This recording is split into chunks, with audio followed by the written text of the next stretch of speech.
Hi, my name is Cindy Rang with the Fabric Patching Freighter, Washington, and I'm going to show you how to make a Christmas stocking.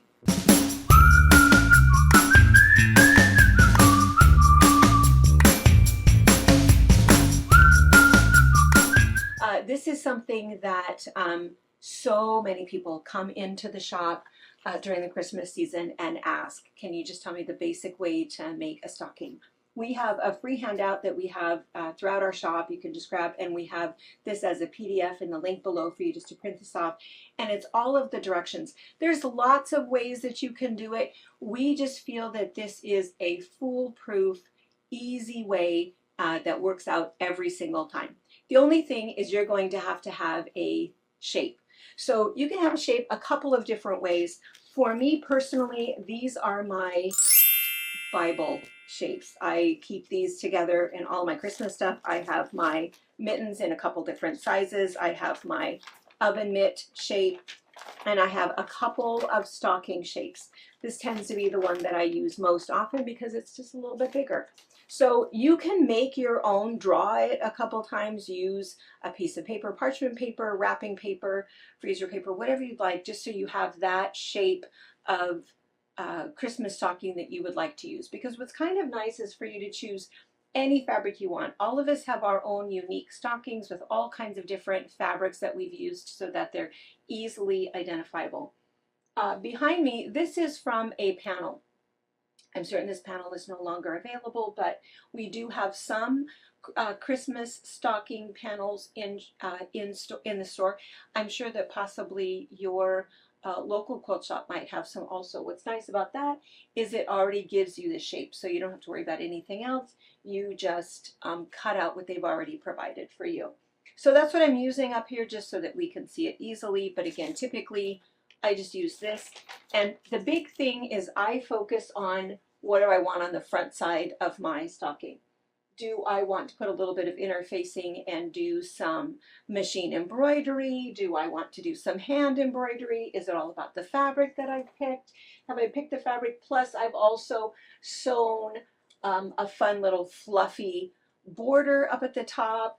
Have I hand stitched on some sort of a heel? Whatever you want to do, it doesn't make any difference. This part is the funnest part, is to make this unique and special for the person that you're giving it to. Once you have this designed, then you just cut your 3 other pieces. So we have to have the back of the stocking, and if you've decided to sew some sort of a fluffy cuff up at the top, something like, let me just hold one for a second, I have this little partial one, something like that, little piece of minky, that would be fine. If you do that, just make sure that you also, I would also put that on the back of the stocking. So notice that you've got the front, the back is opposite, and then we have the lining of the stocking. These are the exact same size, and you can see on the handout, I don't know if this will show up very well, but you can see that exact same drawing is right there. And it just shows that that's how you want those all laid out. These are all right sides up. Then the only other thing you need is you need your little hanging tab. And your hanging tab can be a bunch of different things. I've used lace, I've used I-cord, I've used twill tape. If you want to make it out of fabric, this happens to be a 3-inch strip. You just press it in the center, bring it to the center, bring it over again. You've made these before, right? Just your little tabs. Top stitch down both sides, and then you have your little tab. And then once you've done that, you're going to go ahead and put that tab in. And then once you've done that, you're going to sew this seam and sew this seam. Okay, so I have sewn this seam and I've sewn this seam. And again, whatever you've decided to do doesn't make any difference. All that matters is that all 4 of these are the same size. Then I'm going to take this and put this over right sides together.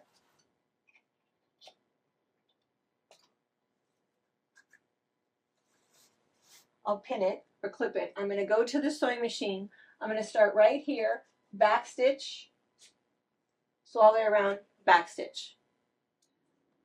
Okay, so we've sewn all the way around, and I just want to mention that it is fairly critically important that your opening be on your lining, not on your stocking part. So then once you've done that, we're just going to turn it right side out. And all you're going to do is just through that opening. And after you've turned it right side out, go ahead. I would just go to the sewing machine and I would just top sew that right there. You can whip stitch it if you want to be crazy, but just top sew it. Then, once you've done that, tuck your lining into your stocking. Kind of a pro tip is, if you'd like to, if you made your lining a little bit larger seam allowance, then it fits inside your stocking a little bit better, because it'll be just slightly smaller. And then you won't have sometimes that weird little bunching. It's the same thing that we do when we make purse linings. All right, so we've got all of that in there.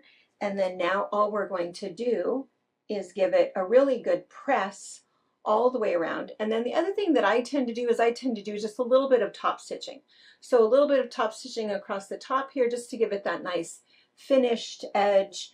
And that's usually it. And this is how the stocking goes together. So super, super simple, really easy to recreate as many times as you'd like, in whatever size you'd like. You can make little ones, big ones, whatever color you want.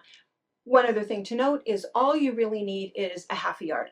A half a yard for your lining is plenty, and a half a yard for your outside. What I find is that I usually use bits and weird things for the front, because it's really all about decorating the front. And then just another quick little tidbit, if you like the idea of making stockings and maybe doing some personalized ones, we have another video called Crazy Stocking, and it is super fun because it's one of those stockings where you can really personalize it with whatever colors you want, weird little bits of whatever strange fabric.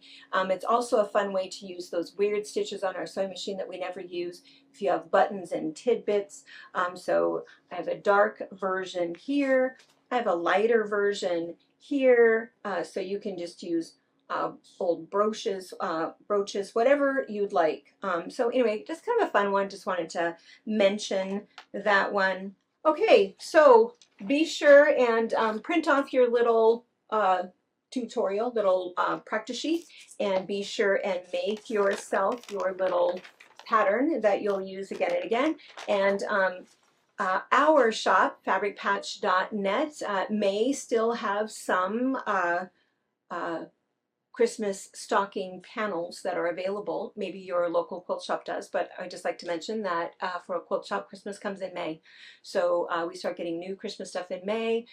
People are pretty shopping through it in June. So if you are watching this in December, good luck to you. And Merry Christmas! Thank you for watching our video. We invite you to leave a comment, hit the like button, or better yet, subscribe to our channel so you never miss an episode. You can also visit our Instagram, Twitter, Facebook, or Pinterest pages, or find all of those things and our online store at fabricpatch.net.